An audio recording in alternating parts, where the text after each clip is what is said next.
ಭ್ರತಿಯಲ್ಲಿಯೂ ನಿಮ್ಮನೆ ಸ್ಮರಿಸುತ್ತಾ ಸುಕ್ಷೇಮ ಬದುಕರಾಗಿರೋರಮ್ಮ.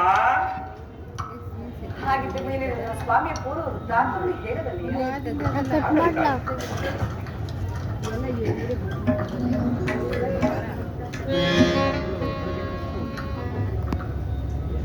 ಶ್ರೀರಾಮ ಜಯ ರಾಮ ಕಲ್ಯಾಣ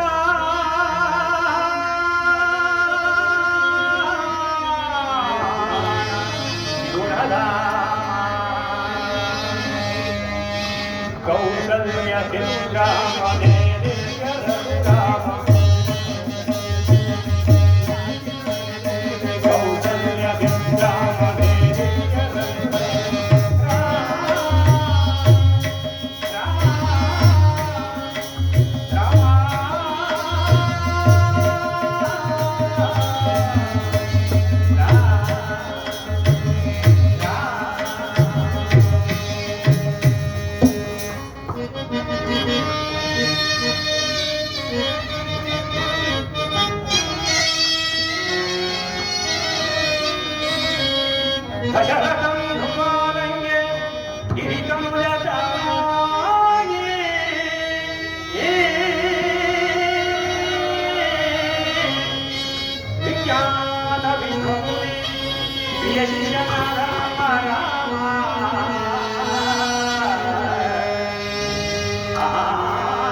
ಸಹಗರಿಕೆ ಮನವನದಿ ಬರಿದನಿಗೆ ಮನವನದಿ ಬರಿದನಿಗೆ ಪಂಚವಟಿಯೋಳು ಎಲೆಸಿರನ ರಾಮ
ಅಗಲಿಗಳು ನಮ್ಮ ರತಿಯಲ್ಲಿಯೂ ನಿಮ್ಮನೆ ಸ್ಮರಿಸುತ್ತಾ ಕ್ಷೇಮವಂತರಮ್ಮ ಅಮ್ಮ ದುಃಖಿತರಾದ ರಾಮಲಕ್ಷ್ಮಣರು ಕಬಂಧನ ದೇಹವನ್ನು ಪರ್ವತವನ್ನು ತಿಳಿದು ಹೊತ್ತಿದ್ದರಮ್ಮ ಆಗ ನಾನು ಅವರನ್ನು ತಡೆದು ಪ್ರಾಣಾಪಾಯದಿಂದ ಪಾರಾಯಿಸಮ್ಮ ಆಗ ರಾಮಚಂದ್ರ ಪ್ರಭುಗಳನ್ನು ನಾನು ಒಡೆಯನಾದ ಸುಗ್ರೀವರಾಜನ ಬಳಿಗೆ ಕರೆದುಕೊಂಡು ಹೋಗಿ ಅವರಿಬ್ಬರಿಗೂ ಸತ್ಯವನ್ನು ಬೇಡಿದ್ರಮ್ಮ ಆಗ ರಾಮಚಂದ್ರ ಪ್ರಭುಗಳು ಸುಗ್ರೀವನ ಅಣ್ಣನಾದ ವಾಲಿಯನ್ನು ಸಂಹರಿಸಿ ಸುಗ್ರೀವರಾಜನಿಗೆ ಕಿಷ್ಕಿಂದ ರಾಜ್ಯಪಟ್ಟವನ್ನು ವಾಲಿಯ ಮಗನಾದ ಕನ್ನಡ ಕುಮಾರನಿಗೆ ರಾಜಪಟ್ಟವನ್ನು ಕಟ್ಟಿದ್ರಮ್ಮ ಅದಕ್ಕೆ ಪ್ರತ್ಯುತ್ತರವಾಗಿ ನಾನು ನೋಡಿ ನಾನು ಸುಗ್ರೀವರಾಜನು ನಿಮ್ಮನ್ನು ಹುಡುಕಲು ದಿಕ್ಕುಗಳಿಗೂ ಕಪಿವೀರನ್ನು ಕಳಿಸಿದ್ರಮ್ಮ ಅಮ್ಮ ನಾನು ದಕ್ಷಿಣಾಭಿಮುಖವಾಗಿ ಬಂದಿರುವ ತಾಯಿ ನಿಜವಾಗಿ ನಾನು ರಾಮದೂತ ನನ್ನನ್ನು ನಂಬು ಜನನಿ ಅಯ್ಯ ನೀನೀಗ ಯಾವ ಆಶ್ರಮಕ್ಕೆ ಅಮ್ಮ ನಿಮ್ಮ ರಮಣನ ಕೃಪೆಯಿಂದ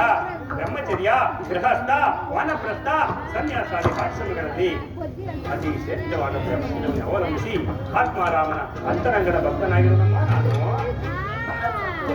ಈ ಘನತರವಾದ ವಿದ್ಯೆಗಳನ್ನು ಮುನಿಗಳೆಂದರು ಸುರಾದಿ ಪ್ರಮುಖರೆಂದರು ಋಗ್ಯಜ ಸಮಾಂತರಾದಿ ಅಡಿವಾದಿ ಹಠಸಿದ್ಧಿಗಳಮ್ಮ ನೀವು ಹುತಾತ್ಮಕರಾದ ಬ್ರಹ್ಮದೇವನ ವರಬಲದಿಂದ ಸಕಲ ವಿದ್ಯೆಗಳನ್ನು ದೊರೆತಾಯಿ ಹೌದಮ್ಮ ಶತಯೋಜನೆ ವಿಸ್ತೀರ್ಣಗಳ ಸಾಧನೆಯನ್ನು ಲೆಕ್ಕಿಸಿ ಅದು ಹೇಗೆ ಸಾಧ್ಯವಾಯಿತು ಬೇಡ ತಾಯಿ ಬೇಡ ಅಮ್ಮ ಆ ರೂಪವನ್ನು ನೋಡಿದರೆ ನಾವು ಭಯಪಡಿದ್ರಿ ಬೇಡಮ್ಮ ಶ್ರೀರಾಮಚಂದ್ರನ ಪತ್ನಿಯಾಗಲ್ಲ ಆತನ ಪಾದ ಸೇವಿಕನಾದ ನಿನ್ನ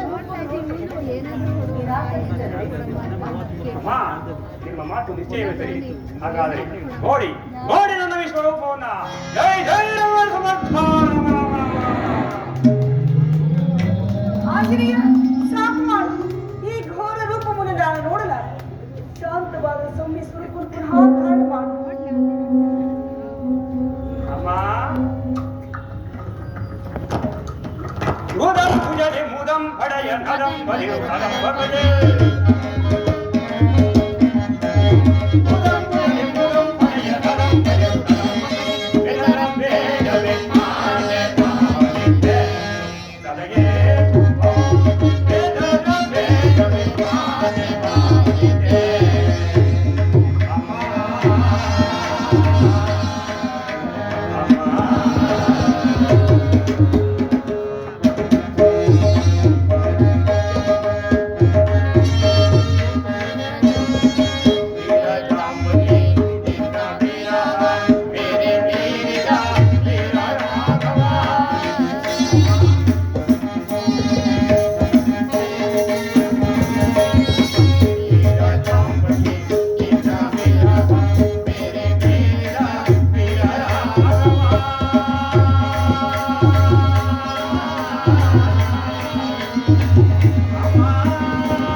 ಶಾಂತವಾಗಿ ತಾಯಿ ಶಾಂತವಾಗಿ. ನಿಮ್ಮ ಗಂಡನು ನಿಮ್ಮ ಮುಂದೆಯೇ ಇರುವುದು ನೋಡಿಯಮ್ಮ. ಆಂಜನೇಯನೇ, ನೀನು ನಿಜವಾಗಿ ರಾಮದೂತನೇ ಆಗಿದ್ದಕ್ಕೋಸ್ಕರವೇ ನನ್ನ ಸ್ವಾಮಿಯ ರೂಪ ಲಾವಣ್ಯಗಳನ್ನ ಗುಣಗಾಂಭೀರ್ಯ ಶುಭ ಲಕ್ಷಣಗಳನ್ನ ಒಂದೇ ಒಂದು ಬಾರಿ ವರ್ಣಿಸಿ ಹೇಳಬಲ್ಲೆಯ? ಅಮ್ಮ, ಜಗದೇಕ ವೀರನು, ಕೋಟಿ ಸೂರ್ಯ ಸಮತೇನ ಪ್ರಕಾಶಮಾನನು, ವಿಶ್ವಂಬರ ಮೂರ್ತಿಯು, ಸೃಷ್ಟಿ ಸ್ಥಿತಿ ಲಯಗಳಿಗೆ ಕಾರಣಕರ್ತರಾದ ಶ್ರೀರಾಮಚಂದ್ರನ ಗುಣಗಾಂಭೀರ್ಯವನ್ನ ರೂಪ ಲಾವಣ್ಯವನ್ನ ವರ್ಣಿಸಲು ಪಾಮರ ಮರ್ಕಟನಾದ ನನ್ನಿಂದ ಸಾಧ್ಯವೇ ತಾಯೇ?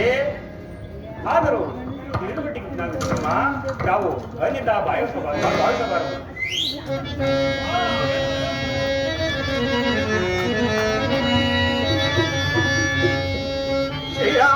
ಶ್ರೀರಾಮನ ಶುಭ ಲಕ್ಷಣಗಳು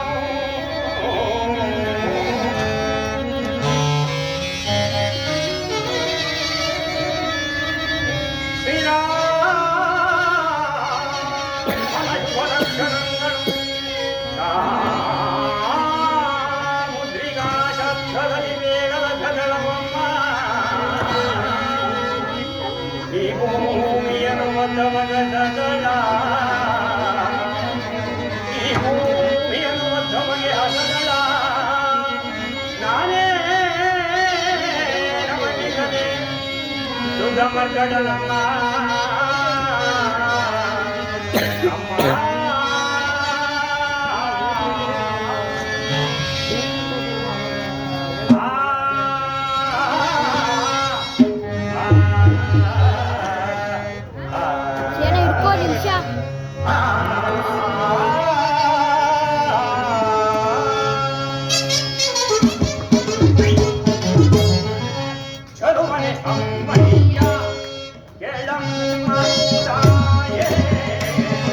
Oh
ಪುರಾಣವನ್ನೇ ಪತ್ರವನ್ನಾಗಿಸಿ ಆದಿಶೇಷನನ್ನೇ ಲೇಖನಿಯನ್ನಾಗಿಸಿ ಕ್ಷೀರ ಸಾಗರವನ್ನೇ ಶಾಖೆಯಾಗಿ ಬೆರೆತು ಸಾಕಿರುವಾಗ ಕೇವಲ ಪಾಮರ ಮಂಕಟನಾದ ನನ್ನಿಂದ ಸಾಧ್ಯವೇ ತಾಯಿಯೇ.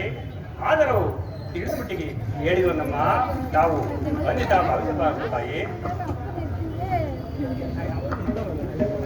ಏನ್ ಮಾಡು ಈಗ ಎಷ್ಟು ವಿಧವಾಗಿ ಹೇಳಿದ್ರು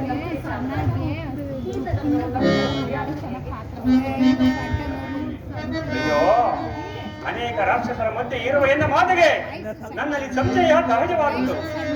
ಕಡೆಯದಾಗಿ ಈ ರಾಮ ಮುದ್ರಿಕೆಯನ್ನ ಸಮರ್ಪಿಸುವೆನು.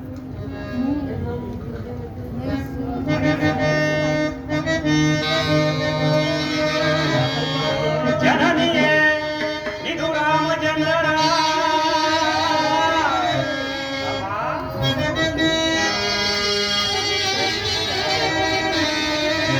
ಜನನಿಯೇ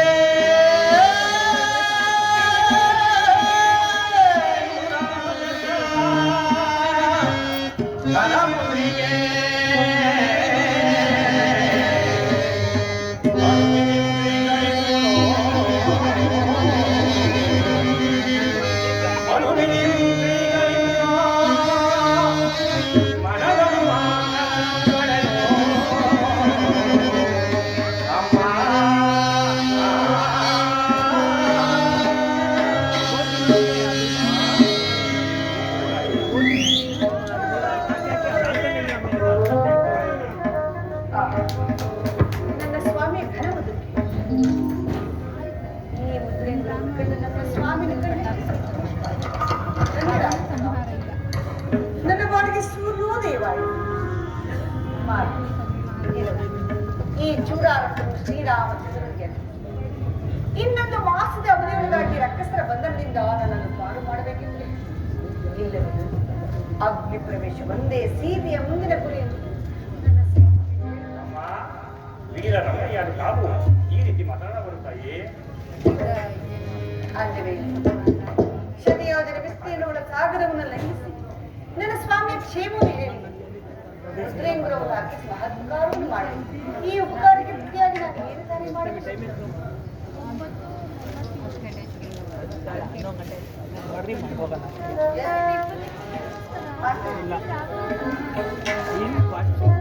ಜಯ ಜಯ ಜಯ ರಘುರಾಮ ಜಯ ಜಯ ಜಯ ರಘುರಾಮ ಜಯ ಜಯ ರಘುರಾಮ ಜಯ ಜಯ ಜಯ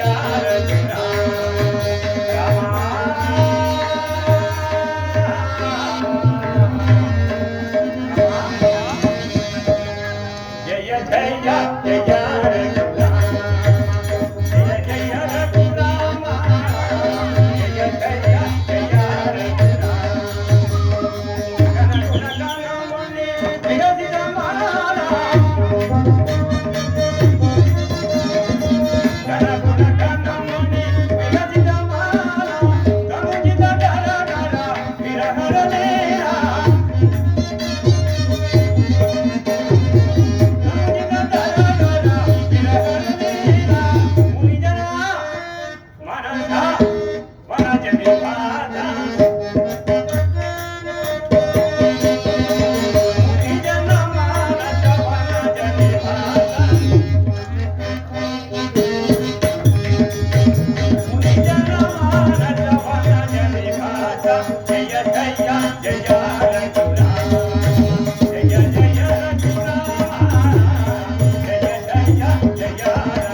ಆಂಜನೇಯ, ಈ ಉಪಕಾರಕ್ಕೆ ಪ್ರತಿಯಾಗಿ ನಾನು ಏನಾದರೂ ಮಾಡುವ ಶಕ್ತಿ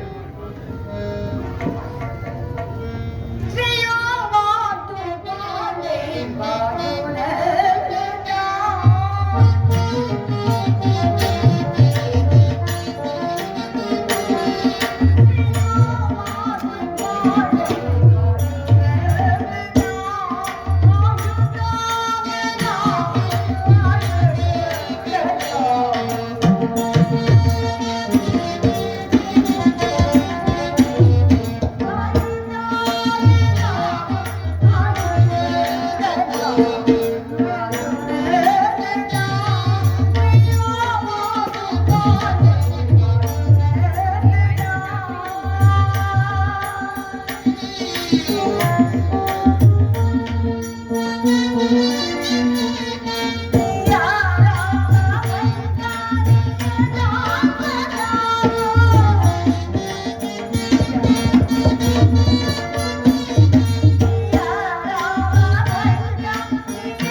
ಕಪಿಗಳು ಶಾಂತವಾಗಬೇಕು.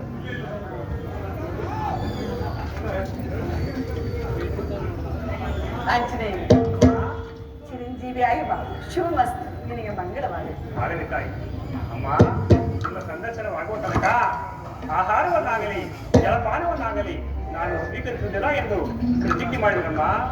ನಿಮ್ಮ ಸಂದರ್ಶನವಾದ ಮೇಲೆ ನನಗೆ ಹಸಿವು ಬಾಯಾರಿಕೆ ಆಗುತ್ತಿರುವುದಮ್ಮ. ಯಾವುದಾದ್ರೂ ಫಲಕ್ಕೆ ಅಪ್ಪಣೆ ಕೊಡುತ್ತಾಯೇ? ಆಂಜನೇಯನೇ, ಇಂದಿನ ರಕ್ಕಸರಾದರೂ ಬಹಳ ದೂರ್ತರು. ಅವರ ಕಣ್ಣಿಗೆ ಕಾಣದಂತೆ ಕೆಳಗಡೆ ಬಿದ್ದಿರುವ ಫಲಗಳನ್ನು ಬಂಧಿಸು. ಯಾವ ಗಲಭೆಯನ್ನು ಮಾಡಬಹುದು. ಅಮ್ಮ, ಅವರನ್ನು ನಾನು ನೋಡಿಕೊಳ್ಳುತ್ತೇನೆ. ನನಗೆ ಅಪ್ಪಣೆ ಆದರೆ ಸಾಕು. ಹೋಗಿ ಬಾ, ಚಿರಂಜೀವಿಯಾಗಿ ಬಾ. ಅಮ್ಮ, ಕಡೆಯದಾಗಿ ನನ್ನದೊಂದು ಕೋರಿಕೆ ತಾಯೇ. ಕಡೆಯದಾಗ ಅದನ್ನು ಹೇಳಿಬಿಡು. ಅಮ್ಮ, ರಾಮ ರಾಮ ರಾಮ ರಾಮ ಎಂಬ 2 ಅಕ್ಷರಗಳು ನನ್ನ ತುದಿಗಾಲಿಗೆ ನಿರುವಂತೆ ನನ್ನನ್ನ ತುಂಬು ಹೃದಯದಿಂದ ಆಶೀರ್ವದಿಸಿ ಕಳಿಸಿಕೊಡುತ್ತಾಯೇ. ಜೈ ಶ್ರೀರಾಮ್. ಹೋಗಿ ಬಾ. ಅಮ್ಮ, ನಾಳೆನೂ ಬರುವೆ. ಜೈ ಜೈ ರವಿ ಸಮರ್ಥ. ಜೈ ಶ್ರೀರಾಮ್.